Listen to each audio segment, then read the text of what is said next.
ওই যে এলজিবিটি কিউর কথা যে বললেন, দেখুন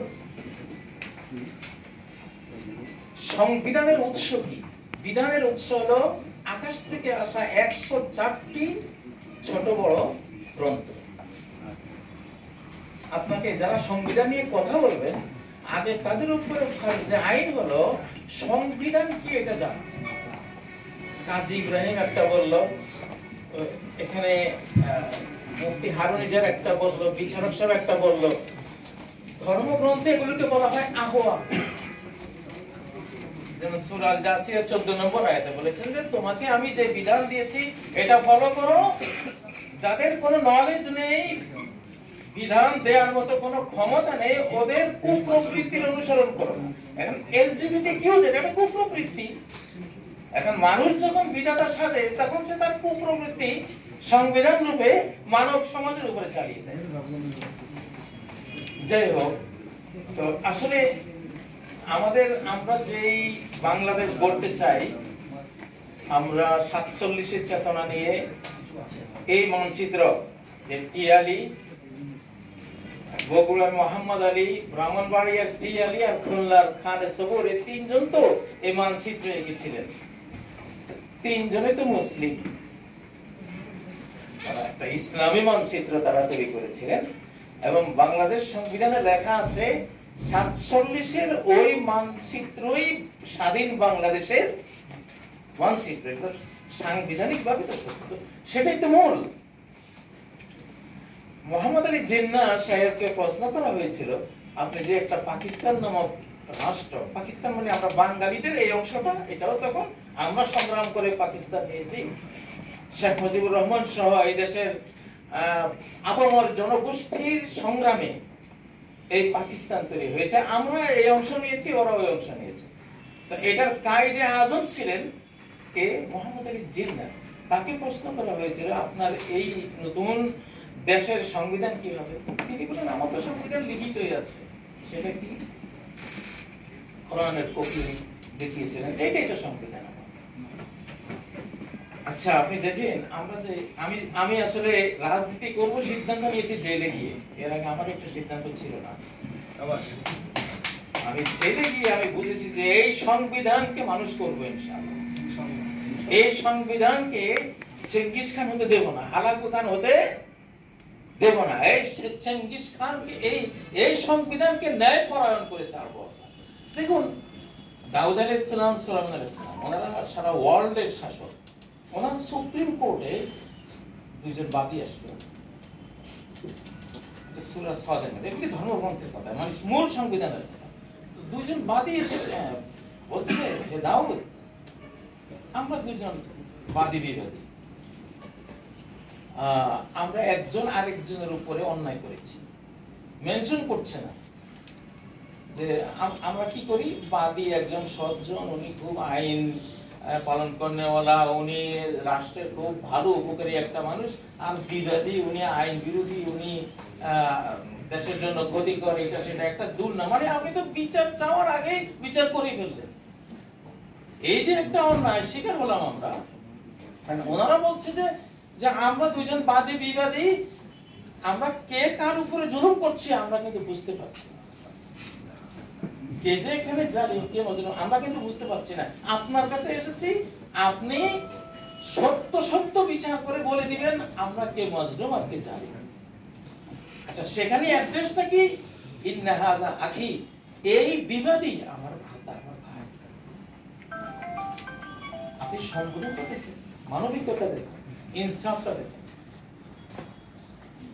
তো আমি আসলে যারা আজকে এটা আয়োজন করেছেন, ওনাদের এক বক্তব্যের মধ্যে ওনাদের প্রতিকৃতির কথা, আমি শুধু প্রতিকৃতি নিয়ে একটু কথা বলবো আপনাদের। আসলে আমরা যে বিধানগুলো এখানে আনবো, এটা আমাদের হেয়ার এন্ড হেয়ার আফটারের সাথে জড়িত। আমাদের এই মজলিসে আমাদের জান্নাত জাহান্নাম ফয়সালা হচ্ছে। আমরা কি কি বলছি, রেকর্ডাররা সব রেকর্ড করতেছে। আল্লাহ তাআলা 3000 বছর ফেরাউনের লাশ লুকিয়ে রাখার পরে 3000 বছর পরে 1881 সালে ফেরাউনের লাশ তুলে দিয়েছেন, যে বিধাতা হয়েছিল, আনা রব্বুকুমুল আ'লা, আমি তো তোমাদের বড় বিধাতা। তার লাশটা কেন তুলেছেন? আপনাদেরকে দেখাবার জন্য যে বিধাতা সাজবেন না কেউ, তাহলে ওই ফেরাউনের পরিণতি ঘটিয়ে দেবো। এটা এখন 3000 বছর পরে এটা তুলেছেন। মুসা আলাইহিস সালামের জাহাজ 7000 বছর পরে তুলে এনেছেন, তাও 1883 খ্রিস্টাব্দে। কেন আমাদের এই সময়? এই জন্য প্রিয় বন্ধুরা, তো এখানে আপনারা একটা জায়গায় আছে যে প্রতিকৃতি, কারো প্রতিকৃতি এটা ঐচ্ছিক, ছবি রাখলে রাখতে পারবে, এটা ধর্মীয় অনুশাসনের সাথে যায় না, এটা ঐচ্ছিক হবে না। আপনি একটা মানুষের প্রতিকৃতি কেন রাখবেন যে প্রতিকৃতি এক সময় তাকে এত অপমানিত করে, এত অসম্মান করে যে তার প্রতি যেটুকু সম্মান যাতে হৃদয় ছিল, সেই প্রতিকৃতিকে ধ্বংস করতে গিয়ে এমন অসম্মানজনক ভাবে সেটা করা হয়েছে যে এখন সবাই বলছে যে এইভাবে এই প্রতিকৃতি, এই ছবিগুলো না নিলেই বরং তার সম্মান বহাল থাকবে। অতএব সেখানে স্পষ্ট বলে দেন যে প্রতিকৃতি রাখারই তো কোনো প্রয়োজন নেই। আমরা পাহাড়ের একটা ছবি রাখতে পারি, আমরা সাগর মহাসাগরের ছবি রাখতে পারি, আমরা গ্রহ নক্ষত্রের ছবি রাখতে পারি, কতই তো আছে আপত্তিকর গুলো। তো আসলে মূলত কি সংবিধান কি জিনিস আর কুপ্রবৃত্তি কি জিনিস, আমরা আমাদের 104টা আসমান থেকে আসা সংবিধান যদি আমরা স্টাডি করি তখন ভুলগুলো আমরা ধরতে পারবো। এটা উল্লেখ করার দরকার নাই যেটা কোরআনে আছে, এটা উল্লেখ করার দরকার নাই যেটা হাদিসে আছে। আপনি ওখান থেকে ন্যায় কি অন্যায় কি ন্যায় বিচার কি আপনি সেই জ্ঞানটা পেলে আপনি নিজ মাতৃভাষায় সংবিধানটা সুন্দরভাবে জুলুম মুক্ত করে আপনি দিতে পারবেন। দেখেন আমি আরেকটা এক্সাম্পল দিয়ে শেষ করছি, যদিও সময়টা আগে চলে গেছে। যেমন মহিলাদেরকে জেলখানায় নেয়, আমি দেখেছি মহিলারা জেলে গেলে হয় পুলিশের খাদ্য হয় আর না হয় জিন জাতির খাদ্য হয়। আপনি একটা মাকে আপনি কি করে দিলেন, সামান্য একটা অপরাধের কারণে এমন একটা দণ্ড দিলেন যে দণ্ডে তার অস্তিত্বটা শেষ করে দিলেন। ধর্মগ্রন্থে কি আছে, নারীরা অপরাধ করেছে গৃহবন্দিরে, তার ঘরেই গৃহবন্দিরে তার মাতৃত্ব, তার নারী সত্তা রক্ষার জন্য এটা সেফটি, তার বাবা আছে, তার ভাই আছে, তার স্বামী আছে, তাদের নজরে থাকলো, বা সবাই আইনের প্রতি শ্রদ্ধাশীল গৃহবন্দীরা। আরেকটা এক্সাম্পল দিয়ে শেষ করছি, যে স্বামী স্ত্রীর এই যে ইমোশনাল ওয়ার্ল্ড, পরিবারটা টোটাল ইমোশনাল। আয়েশা আর হাফসা দুজনের ঝগড়া হয়েছিল, সেই ইমোশনাল ওয়ার্ল্ডের ঝগড়া থামাতে আল্লাহ তাআলা ইতিহাসের সবচেয়ে বড় সৈন্য সমাবেশ করেছিলেন, যেটা বদর, উহুদ, খন্দক কোথাও এত বড় সৈন্য সমাবেশ করেননি।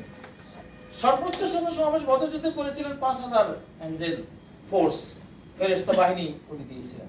কিন্তু আয়েশা হাফসার এই নবীজির সাথে একটু ওনাদের মনোমালিন্য, ইমোশনাল ওয়ার্ল্ড, ইমোশনাল বিষয়, এইটার মোকাবেলায় আল্লাহ বলছেন কি, ইন্নাল্লাহু ওয়া মাওলাহু, আয়েশা হাফসা সাবধান, মুহাম্মাদের পক্ষে আমি আল্লাহ আছি।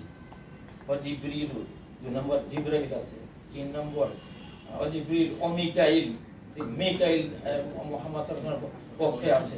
4 নম্বর ওয়া সালিহুল মুমিনিন, সারা ওয়ার্ল্ডের সমস্ত নেককার ঈমানদাররা মুহাম্মদ সাল্লাল্লাহু আলাইহি ওয়াসাল্লামের পক্ষে আছে। 5 নম্বর ওয়াল মালাইকাতু বা'দা যালিকা যাহির, আকাশের সমস্ত ফেরেশতা তার সাহায্যে আছে। বিষয়টা কি মনে করেন একটা বিশ্বযুদ্ধ। ইমোশনাল ওয়ার্ল্ডটা কি, স্বামী স্ত্রীর মামলাগুলো কেন আপনি কোর্টে নেবেন?